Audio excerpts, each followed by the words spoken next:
Hi viewers, ఈరోజు మనం doji అనే ఒక క్యాండిల్ స్టిక్ గురించి తెలుసుకుందాం.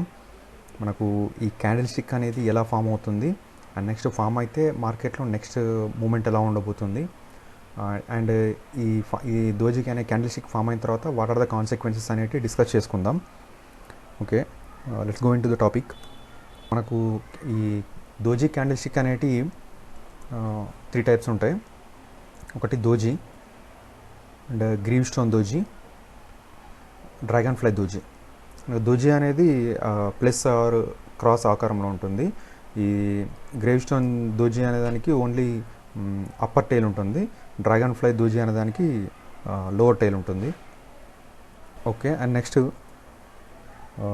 Grave stone doji. Grave stone doji అనేది మనకు ప్యాటర్న్, అది ఈ క్యాండిల్ స్టిక్ అనేది ఎలా ఫామ్ అవుతుంది అంటే ఇందులో closing price, low price and open price. Closing price 44 rupees, low price 44 rupees, open price 44 rupees and high price 70 rupees. అంటే ఒక క్యాండిల్ స్టిక్ అనేది 4 ప్రైస్ పాయింట్ల ద్వారా ఫామ్ అయినప్పుడు అందులోని 3 ప్రైస్ పాయింట్లు సేమ్ ఉంటే అది గ్రేవ్ స్టోన్ దోజీ. అంటే ఆ 3 ప్రైస్ పాయింట్లు ఏంటి అంటే closing price, lowest price and open price. ఈ 3 కనుక సేమ్ ప్రైస్ ఉంటే, సేమ్ కానీ ఒక 2-3 పాయింట్లు అటు ఇటు ఎలా ఉన్నా పర్లేదు, అంటే మరీ ఎక్కువ ఉండకూడదు, కొంచెం తక్కువ అంటే సిమిలర్గా ఉండాలి, మరి హెవీ డిస్టెన్స్ ఉండకూడదు. అది ఇలా ఉన్నట్లయితే మనకు గ్రేవ్ స్టోన్ దోజీ అనే క్యాండిల్ అనేది ఫామ్ అవుతుంది. బేసిక్గా దీని మీనింగ్ ఏంటి అంటే ఈ బుల్స్ అందరూ కలిసి 44 రూపాయల దగ్గర ఓపెన్ అయిన ప్రైస్ని బుల్స్ అందరూ కలిసి 70 రూపాయలకు తీసుకెళ్లారనమాట. అయితే 70 రూపాయలకు తీసుకెళ్ళిన ప్రైస్ని బేర్ సెంటర్ అయ్యి దాన్ని మళ్ళీ సేమ్ అదే ప్రైస్కి తీసుకొచ్చారని దాని మీనింగ్. అంటే అంతేనా? అయితే ప్రైస్ అనేది హై, అంత బుల్స్ అందరూ 70 రూపీస్ వరకు తీసుకెళ్లారు.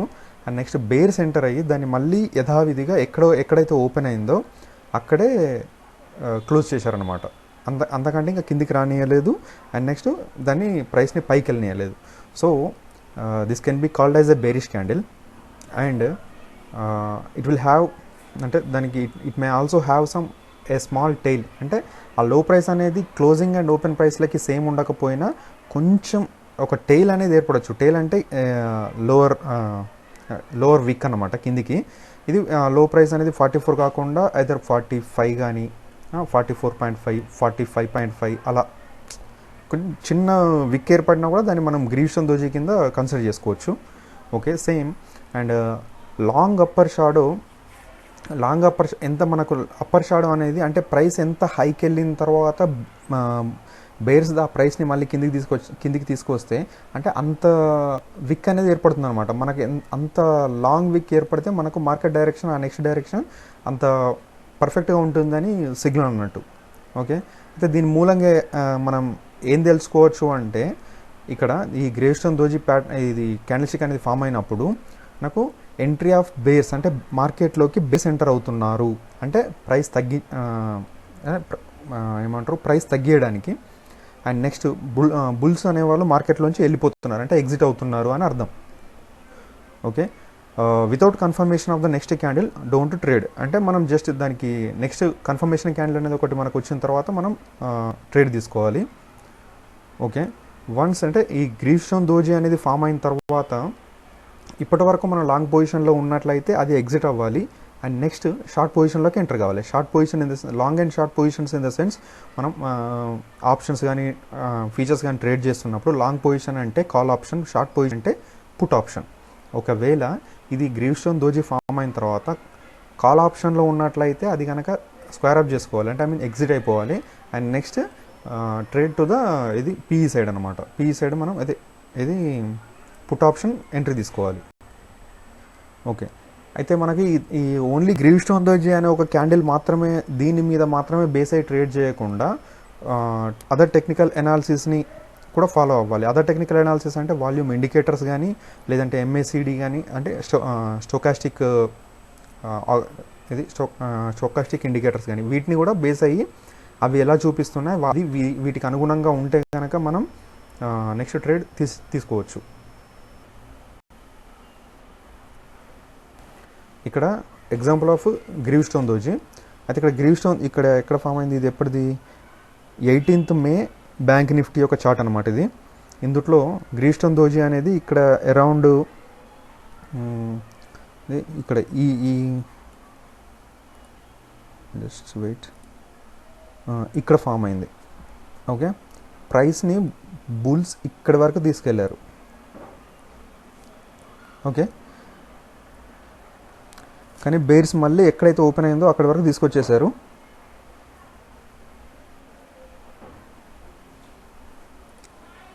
Yeah right. ఓకే, అయితే ఇక్కడ మనకు ప్రైస్ అనేది బుల్స్ ఏం చేశారంటే ప్రైస్ని ఇక్కడ వరకు తీసుకెళ్లారు. అండ్ నెక్స్ట్ బేర్ సెంటర్ అయ్యి ఆ ప్రైస్ని ఇలా కిందికి తీసుకొచ్చి ఎక్కడైతే ఓపెన్ అయిందో అక్కడే క్లోజ్ చేశారు. ఓకే, ఈ ప్రైస్ పాయింట్లో. అండ్ నెక్స్ట్ ఇక్కడ ఈ ప్రైస్ పాయింట్లో ఓకే ఇక్కడ క్లోజ్ చేశారు. అయితే అండ్ నెక్స్ట్ ఈ గ్రీవ్ స్టోన్ దోజీ ఓపెన్ అయిన తర్వాత మనకి ఇక్కడ కింద ఎంఎస్సిడి కానీ స్టోకాస్టిక్ కానీ ఇంకేదన్నా ఇది ఆర్ఎస్ఐ కానీ ఇలాంటి ఇండికేటర్స్ అవి వాడుకొని, లేదంటే పారాబోలిక్ ఎస్ఐఆర్ కానీ బోలింజర్ బ్యాండ్ కానీ, అంటే సమ్ అదర్ టెక్నికల్ ఎనాలిసిస్ యొక్క కొంచెం ఇది దీనికి సపోర్ట్ ఇవ్వడానికి ఇంకొకటి టెక్నికల్ ఎనాలిసిస్ కనుక వాడుకొని అది ఆ టెక్నికల్ అనాలిసిస్ చెప్పేది అండ్ నెక్స్ట్ ఈ గ్రీవ్ స్టోన్ దోజీ చెప్పేది రెండు ఒకటే అని మనకు సిగ్నల్ వచ్చినప్పుడు అప్పుడు మనం ఎంటర్ అయితే ఇక్కడ మనకి గ్రీవ్ స్టోన్ దోజీ ఇంతవరకు ఇచ్చింది పాయింట్స్ అంటే ఇక్కడ వరకు మనం హోల్డ్ చేయొచ్చు. ఇక్కడ కనుక షార్ట్ పొజిషన్ తీసుకుంటే ఇక్కడ వరకు మనం ఇక్కడ క్లోజ్ చేసుకోవచ్చు. Okay, and next stop loss ఎక్కడ అంటే ఈ ప్రైస్ ఎక్కడి వరకు అయితే వెళ్ళిందో అంత ఆ హైయెస్ట్ ప్రైస్ దగ్గర మనం స్టాప్ లాస్ పెట్టుకోవచ్చు. ఓకే, అయితే ఇక్కడ ఎంత అంటే ఇది ఒక 1 అనుకుంటే 1:2 1 స్టాప్ లాస్ పెట్టుకుంటే 1:2 అంటే 1:2 మనకు టార్గెట్ ప్రైస్, అదే టేక్ ప్రాఫిట్ అన్నమాట. Okay, and the next one is dragon fly doji. ఈ డ్రాగన్ ఫ్లై దోజీలో మనకు సేమ్ కాన్సెప్ట్, నా 4 ప్రైస్ పాయింట్స్ ద్వారా ఈ క్యాండిల్ స్టిక్ ఏర్పడుతుంది. ఆ 4 ప్రైస్ పాయింట్స్ ఏంటి అంటే open price, close price and highest price and lowest price. Okay, ఇందులో మనకు high price, close price and open price అనేటివి సేమ్ ఉంటాయి. హై ప్రైస్, క్లోజ్, ఓపెన్ ఈ 3 సేమ్ ఉంటాయి. ఇది ఎలా ఫామ్ అవుతుంది అంటే ఇది ఆ టైం ఫ్రేమ్లో బేర్స్ ఏం చేస్తారంటే ప్రైస్ని ఇలా కిందికి తీసుకొచ్చేస్తారు. ఎక్కడికి 35కి తీసుకొచ్చారు. 35కి తీసుకొచ్చిన తర్వాత మళ్ళీ బుల్స్ ఎంటర్ ఏం చేశారంటే ప్రైస్ని యథావిధిగా తీసుకెళ్ళి మళ్ళీ ఎక్కడైతే ఓపెన్ అయిందో అక్కడ పెట్టేశారు. అదన్నమాట. ఓకే, అందువల్ల అంటే ఇక్కడ ఈ క్యాండిల్ స్టిక్ ఫామ్ అవటమే బుల్స్ ఎంటర్ అవటం వల్ల ఫామ్ అవుతుంది. కాబట్టి అంటే బేర్స్ అనేవాళ్ళు ప్రైస్ని ఇంత కిందికి తీసుకపోయినా సరే బుల్స్ ఎంటర్ అయ్యి మళ్ళీ ప్రైస్ని అదే ప్లేస్లో ఉంచుతున్నారు. కాబట్టి దీన్ని మనం బుల్స్ క్యాండిల్ అని చెప్పుకోవచ్చు, బుల్లిష్ క్యాండిల్ అని చెప్పుకోవచ్చు. And next it also may have ఇందాక గ్రేవ్ స్టోన్ దోజీలో మనం చెప్పుకున్నట్టుగానే ఈ డ్రాగన్ ఫ్లై దోజీలో కూడా క్లోజింగ్ ప్రైస్ అనేది ఇది 70 దగ్గర కాకుండా ఇంకా కొంచెం పైన అంటే 71 కానీ 72 కానీ ఇలా ఉన్నా కూడా మనం దాన్ని డ్రాగన్ ఫ్లై దోజీ కింద కన్సిడర్ చేసుకోవచ్చు. Okay, long lower shadow, entry of bulls and exit of bears. అంటే లోవర్ షాడో అనేది ఎంత లాంగ్ ఉంటే మనకు ప్రైస్ అనేది అంటే నెక్స్ట్ మార్కెట్ మూమెంట్ అనేది అంత పర్ఫెక్ట్గా అంటే కన్ఫర్మ్గా ఉండబోతుంది అని ఇండికేట్ చేస్తుంది, అంత స్ట్రాంగ్గా ఉంటుందని. లోవర్ షాడో అనేది ఎంత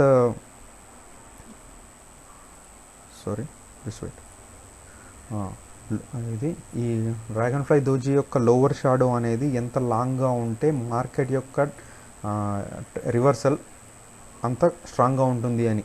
ఓకే, అంటే దీని మీనింగ్ ఏంటి అంటే బుల్స్ ఎంటర్ అవుతున్నారు అండ్ నెక్స్ట్ బేర్స్ ఎగ్జిట్ అవుతున్నారు అని. నెక్స్ట్ మనకు దీని తర్వాత ట్రేడ్లోకి ఎంటర్ అవ్వాలి అంటే దీని తర్వాత మనం కన్ఫర్మేషన్ క్యాండిల్ అనేది ఒకటి తీసుకోవాలి. కన్ఫర్మేషన్ వచ్చిన తర్వాతే మనం ట్రేడ్లోకి ఎంటర్ అవ్వాలి. వన్స్ ఇది డ్రాగన్ ఫ్లై దోజీ ఫామ్ అయింది అంటే షార్ట్ పొజిషన్స్ అన్నీ ఎగ్జిట్ అయిపోయి అండ్ నెక్స్ట్ లాంగ్ పొజిషన్లోకి ఎంటర్ కావాలి. అలా short positions in the sense put options అన్నీ స్క్వేర్ అప్ చేసుకొని కాల్ ఆప్షన్స్లోకి ఎంట్రీ ఇవ్వాలి. Okay, it should be supported by other technical analysis, volume indicators కానీ, ఎంఏసిడి కానీ, స్టోకాస్టిక్ కానీ, ఆర్ఎస్ఐ కానీ, అది పారాబోలిక్ ఎస్ఐఆర్ కానీ, ఇంకా బోలింజర్ బ్యాండ్స్, ఇలా అదర్ టెక్నికల్ ఇండికేటర్స్ ఏమైనా ఉంటే వాటిని బేస్ చేసుకొని వాటితో పాటు దీన్ని చూసుకొని మనం ట్రేడ్ చేసుకోవాలి. Now let us see the example of dragon fly doji ఇది 20th మే రోజు బ్యాంక్ నిఫ్టీ చార్ట్లో ఫామ్ అయిందనమాట. ఎక్కడ ఫామ్ అయిందంటే ఇక్కడ ఫామ్ అయింది. ఇక్కడ కొంచెం టేల్ వచ్చింది చూడండి, అప్పర్ విక్ కొంచెం ఆల్మోస్ట్ ఒక 2 to 3 పాయింట్స్ అనుకోవచ్చు. ఓకే, ఇక్కడ ఫామ్ అయింది. ఇక్కడ ఫామ్ అయిన తర్వాత ఇది బేర్స్ ఏం చేశారు, ప్రైస్ని ఇక్కడ వరకు తీసుకొచ్చారు. అండ్ నెక్స్ట్ బుల్స్ ఎంటర్ అయ్యి ప్రైస్ను మళ్ళీ సేమ్ యథావిధిగా అదే ప్లేస్కి తీసుకెళ్ళిన తర్వాత ఇక్కడ తీసుకెళ్లారు. అయితే దీన్ని మనం ముందు అనుకున్నట్టుగా 1:2 కనుక మనం ఇది ఫామ్ అయిన తర్వాత మనం కాల్ ఆప్షన్లోకి ఎంటర్ అయితే 1:2 ప్రాఫిట్ తీసుకోవచ్చు. అంటే 1 stop loss and 2 profit. Okay, stop loss అంటే ఇక్కడ వరకు వచ్చింది కానీ స్టాప్ లాస్ హిట్ అవ్వలేదు. ఓకే, టార్గెట్ దీనికి పైన ఇక్కడ వరకు. ఓకే, ఇక్కడ హిట్ అయిందనమాట. ఓకే, ఇలా పెట్టుకోవచ్చు. ఓకే, అండ్ నెక్స్ట్ దోజీ అనేది ఒక ప్లస్ సింబల్ లాగా ఉంటుంది, ఆర్ క్రాస్ ఇది. అయితే ఇక్కడ ఇది కూడా మనకు 4 ప్రైస్ పాయింట్స్ ద్వారా ఫామ్ అవుతుంది. అంటే ఇది అని కాదు, ఎవ్రీ క్యాండిల్ స్టిక్ మనకు 4 ప్రైస్ పాయింట్స్ ద్వారా ఫామ్ అవుతుంది. అయితే ఆ ప్రైస్ పాయింట్స్ ఎక్కడున్నాయి ఏంటి, అది ఓపెన్ ప్రైస్ కంటే క్లోజ్ హై ఉందా, లేదంటే ఓపెన్ ప్రైస్ కంటే క్లోజ్ తక్కువగా ఉందా, హై ప్రైస్ ఎక్కడ ఉంది, లో ప్రైస్ ఎక్కడ ఉంది, బాడీ ఎంత పెద్దగా ఉంది, దాన్ని బట్టే మనం ఈ క్యాండిల్ స్టిక్ని మనం డిఫరెన్షియేట్ చేస్తాం. ఓకే, ఇక్కడ ఈ దోజీ అనే క్యాండిల్కి వచ్చినట్లయితే ఇక్కడ దీని మీనింగ్ ఏంటి అంటే, ఓవరాల్గా ఈ క్యాండిల్ యొక్క మీనింగ్ బుల్స్ అండ్ బేర్స్ ఎటు తెలుసుకోలేకపోతున్నారు అన్నమాట. అంటే బుల్స్ అండ్ బేర్స్కి జరిగిన కాంపిటీషన్లో ఇద్దరూ ఈక్వల్గా ఉన్నారు అని అర్థం. అంటే ప్రైస్ని బుల్స్ ఎంటర్ అయ్యి ప్రైస్ని 65 రూపీస్ వరకు తీసుకెళ్లారు ఇక్కడ మనం తీసుకున్న ఎగ్జాంపుల్లో. అండ్ నెక్స్ట్ ఈ బేర్స్ ఎంటర్ అయ్యి దాన్ని మళ్ళీ కిందికి తీసుకొచ్చారు, ఇక్కడికి 30 రూపీస్ తీసుకొచ్చారు. 30 రూపీస్ తీసుకొస్తే మళ్ళీ బుల్స్ ఎంటర్ అయ్యి మిడిల్ ఇక్కడ 45 తీసుకొచ్చారు.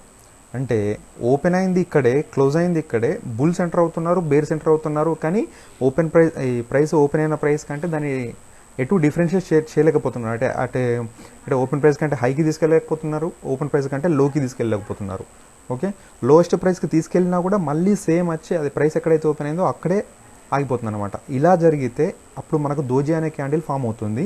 ఈ దోజీ అనే క్యాండిల్ ఫామ్ అయినప్పుడు నెక్స్ట్ మూమెంట్ మనకు ఎలాగైనా జరగవచ్చు, whether it is bullish market or it is bearish market, మనకి ఎలాగైనా జరగవచ్చు. ఎలా ఉంటుంది అనేది మనకు నెక్స్ట్ క్యాండిల్ని బట్టి డిపెండ్ అవుతుంది మార్కెట్ సిచ్యువేషన్. ఓకే, అయితే ఇక్కడ next doji candlestick looks like a cross or inverted cross or a plus sign. Okay, and next it is a neutral pattern. Market ఎటు వెళ్తుంది అనేది మనం చెప్పలేం. ఇక్కడ మనకు ఎటు వెళ్తుంది అనేది అంటే ఈ మనకు కన్ఫర్మేషన్ ఎట్లుంటుంది అంటే, ఈ హైయెస్ట్ ఈ విక్స్ ఉన్నాయి కదా, ఈ విక్స్ ఎంత లాంగ్ ఉంటే మార్కెట్ యొక్క వొలాటిలిటీ అంత హై ఉంటుందని అర్థం. ఓకే, అదే విక్స్ చిన్న వచ్చినాయి అనుకోండి, మార్కెట్ అనేది సైడ్ వేస్లో ఉంటుందని, లేదంటే విక్స్ హైగా వచ్చినాయి అంటే నెక్స్ట్ వొలటైల్గా ఉంటుంది. వెదర్ అంటే వొలటిలిటీ బుల్లి సైడ్ కానీ బేరీ సైడ్ కానీ ఎటు సైడ్ ఉండేది తెలియదు. Okay, it is not reliable tool for spotting things like price reversals. దీన్ని మనం రిలయబుల్గా తీసుకొని ప్రైస్ అనేది బుల్లి సైడ్ రివర్స్ అవుతుందా, బేరీ సైడ్ రివర్స్ అవుతుందా అని మనం కన్ఫామ్గా చెప్పలేం. Okay, next it will form in rare times. Rare times ఎప్పుడు అంటే మార్కెట్ అనేది ప్రైస్ కన్సాలిడేట్ అవుతున్నప్పుడు ఈ మనకు దోజీలు ఎక్కువగా ఫామ్ అవుతాయి, లేదంటే మార్కెట్ సైడ్ వేస్లో వెళ్తున్నప్పుడు దోజీలు అనేవి మనకు ఎక్కువ ఫామ్ అవుతాయి. Okay, commonly we will see it in consultation times. Okay, without confirmation don't trade. It should be supported by other technical analysis, volume indicators, MACD, stochastic, RSI. Okay, ఈ doji form అయినప్పుడు మేజర్గా trade చేయకుండా ఉండటం better. ఎందుకు అంటే market at side వెళ్తుందో మనం పర్ఫెక్ట్గా చెప్పలేం. అలా చెప్పనప్పుడు మనం ఎంటర్ అవ్వకుండా అంటే ఏ ట్రేడ్ తీసుకోకుండా ఉండటం ఉత్తమం. ఇది మనకు మూవింగ్ యావరేజెస్ కానీ లేదంటే అదర్ ఇండికేటర్స్ కానీ ఎన్ని సిగ్నల్స్ ఇచ్చినా కూడా మనం ఎటు కరెక్ట్గా ఫామ్ చేయలేకపోతాం అనమాట. ఓకే. అండ్ నెక్స్ట్ ఇక్కడ మనం ఎగ్జాంపుల్స్ ఆఫ్ దోజీ చూస్తున్నాం. ఇది బ్యాంక్ నిఫ్టీ చార్ట్. ఓకే, ఇది పర్ఫెక్ట్గా డేట్ ఎక్కడ అనేది ఓకే డేట్ తెలియట్లేదు. సరే, ఇక్కడ ఫామ్ అయింది దోజీ క్యాండిల్. అండ్ నెక్స్ట్ ఇక్కడ ఫామ్ అయింది. ఇక్కడ ఫామ్ అయినప్పుడు సైడ్ వేస్లోనే ఉంది మార్కెట్. ఇక్కడ ఫామ్ అయినప్పుడు సైడ్ వేస్లోనే ఉంది. ఒక రెస్ట్ ఆఫ్ మనం 15 minutes క్యాండిల్ పెట్టుకున్నాం కాబట్టి 15 minutes అంటే ఓకే, ఇది 15 minutes, ఇది 15 minutes, హాఫ్ అన్ అవర్, ఇది 15 minutes, 45 minutes. 45 minutes తర్వాత కానీ మనకు డౌన్ ట్రెండ్ ఓపెన్ అవ్వలేదు. ఓకే, ఇక్కడికి వచ్చిన తర్వాత మళ్ళీ అప్ ట్రెండ్ వచ్చింది. అప్ ట్రెండ్ వచ్చిన తర్వాత మళ్ళీ దోజీ ఫామ్ అయింది, కానీ అప్ ట్రెండ్ అనేది కంటిన్యూ అయింది. చూసారా, ఇక్కడ దోజీ ఫామ్ అయిన తర్వాత మార్కెట్ మూవ్మెంట్ ఎలా ఉంటుందో మనం ఖచ్చితంగా చెప్పలేమన్నమాట. ఇక్కడేమో సైడ్ వేస్ కంటిన్యూ అయింది. అండ్ నెక్స్ట్ ఇక్కడ డౌన్ ట్రెండ్ వచ్చింది. అండ్ నెక్స్ట్ ట్రెండ్ రివర్స్ అయింది, అప్ ట్రెండ్ పోయింది. అప్ ట్రెండ్ పోయిన తర్వాత దోజీ ఫామ్ అయిన తర్వాత కూడా మళ్ళీ అప్ ట్రెండే కంటిన్యూ అయింది. ఓకే, దీన్ని బట్టి మనకు గ్రీవ్స్టోన్ దోజీ కానీ డ్రాగన్ ఫ్లై దోజీ కానీ కొంత మేరకు హెల్ప్ చేయగలుగుతాయి, కానీ దోజీ మాత్రం ఎటువంటి హెల్ప్ ఏం చేయలేదు. ఓకే, వీడియో కనుక మీకు నచ్చినట్లయితే లైక్ చేయండి, షేర్ చేయండి, సబ్స్క్రైబ్ చేయండి అండ్ బెల్ బటన్ క్లిక్ చేయండి ఫర్ నోటిఫికేషన్స్. అండ్ మనకు డిస్క్రిప్షన్లో అబ్స్ట్రాక్ట్స్ డిమాట్ అకౌంట్ లింక్ ఒకటి ఉంటుంది. డిమాట్ అకౌంట్ ఎవరికైనా డిమాట్ అకౌంట్ కావాలనుకుంటే ఆ డిస్క్రిప్షన్లో ఉన్న లింక్ ద్వారా వెళ్ళి డిమాట్ అకౌంట్ ఓపెన్ చేసుకోవచ్చు. Okay, thank you all.